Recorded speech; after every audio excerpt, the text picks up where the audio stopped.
Hey, welcome back to Brighter Rays.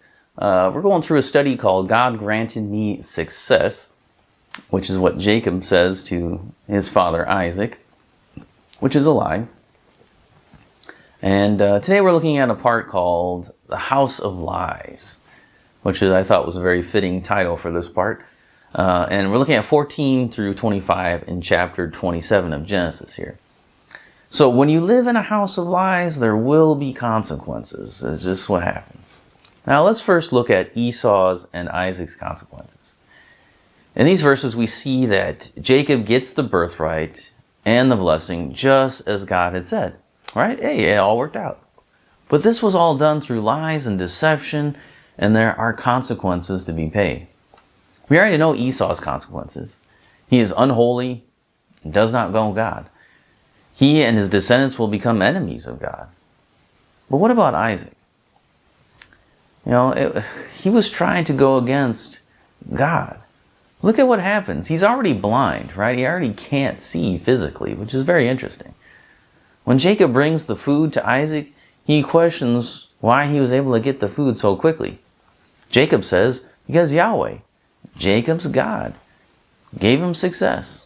Yahweh has given me success. Ironic, isn't it? God is going to allow Jacob to fool his fathers here. First, Isaac suspends his belief in the passage of time. All right? He's forgetting time. Like, how'd you get there? How'd you get the food so quick? Well, God granted me success. Oh, okay. Now, he's willing to accept that God would do that, right? He's willing to accept that God gave Jacob food, but he's not willing to accept the promise of God that he received way back before the births of his sons. So it's confusing here, but this is where Isaac's at.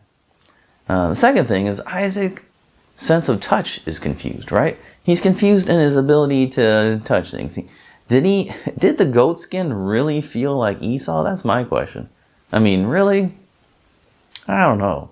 You're putting goat skins on you. That's how Esau felt? He's like, well, these hands feel like the hands of my son. I don't know. Putting another skin of a goat skin over your hands, like, wouldn't you feel like the ridge of the other skin? And I don't know. It's just, wouldn't that smell like goat? I don't know. Goat's kind of stinky. So, but anyway, his touch, his sense of touch is confused here. The third thing is Isaac doubts his hearing and his ability to discern his son's voices. Think about it. These guys, they might sound similar. Yeah, siblings do sound similar. But really, as you talk to them, you're going to realize, like, wait a minute, this is, I got two sons. I can distinguish their voices. Sometimes they sound very similar. Sometimes they sound completely different. So is Jacob like a very good, is he able to pretend to be Esau really well? I don't know, maybe he's trying to do. But Jacob recognizes that his voice is different. That's not the voice of Esau. It's the voice of Jacob.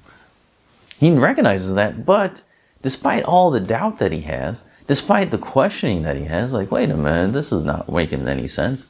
He's just like, well, are you really my son Esau? Jacob says. A flat out lie. I am. What does Isaac do? Oh, well, bring me the food then. He's really thinking more with like his stomach than with his brain. But, Isaac is definitely made a fool here. He looks like an idiot. Like, you were deceived by that? Come on, man. And that's really what we walk away with. The consequences for Isaac is that he is the leader. He's the chosen offspring, the recipient of the promises of Abraham. And here he's fooled by some goat skin, a tunic, and, Jacob impersonating his brother. It's like, come on, man. You're better than this. Look at how silly he looks. So there's a consequence for sin here. Isaac comes off looking like an idiot. Unfortunately. That's why, he's the patriarch. He's the leader of this family. And he looks like a fool. Now let's talk about Rebekah's and Jacob's consequences, because there's consequences for them too. So it all works out for Jacob and Rebekah, right? Everything's great because the deception works. Jacob gets blessed. All is well. Well, Jacob gets the blessing, which was what God promised. But then he goes on the run. Rebekah loses her favorite son. And her other scheme, and her schemes just kind of, they work. Yeah, it works. But she loses the one, he'll leave and she'll never see him again. So did she really win in that? I don't know. Would she lose her favorite? And then what happens?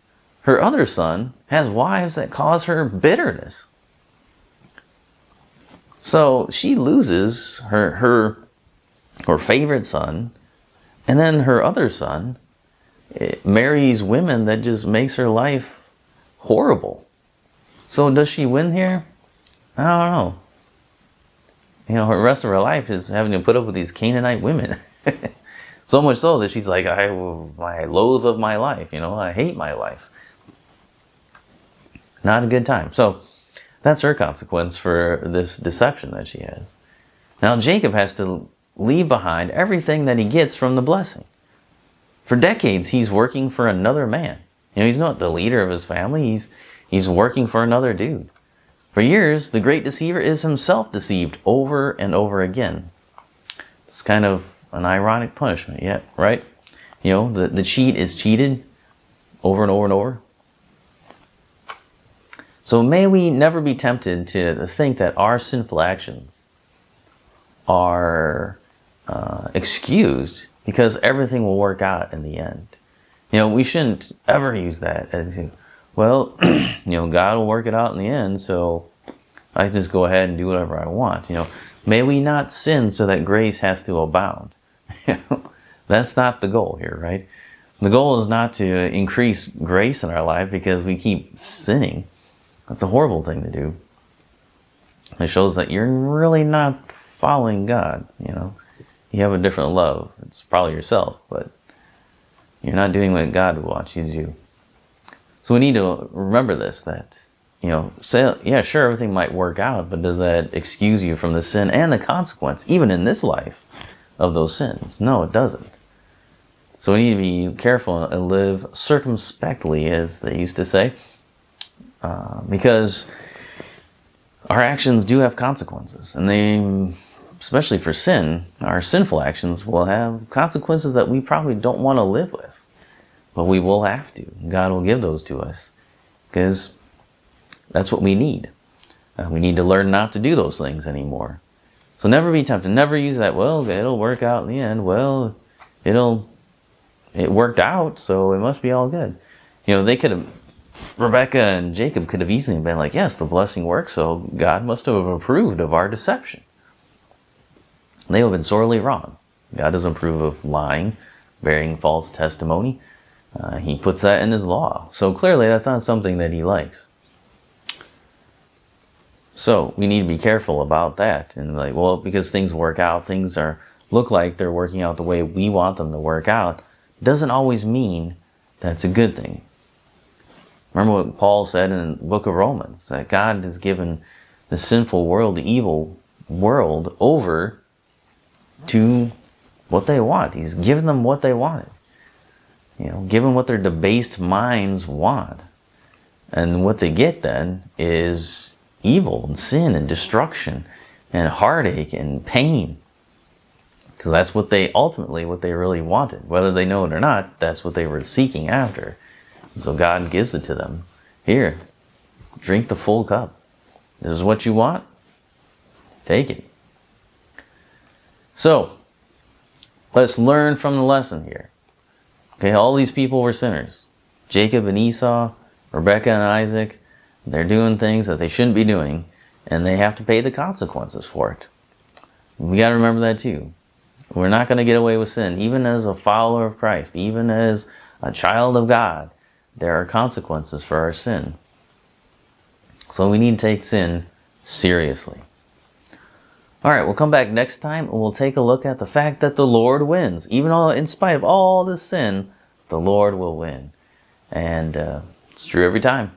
All right, so come back next time.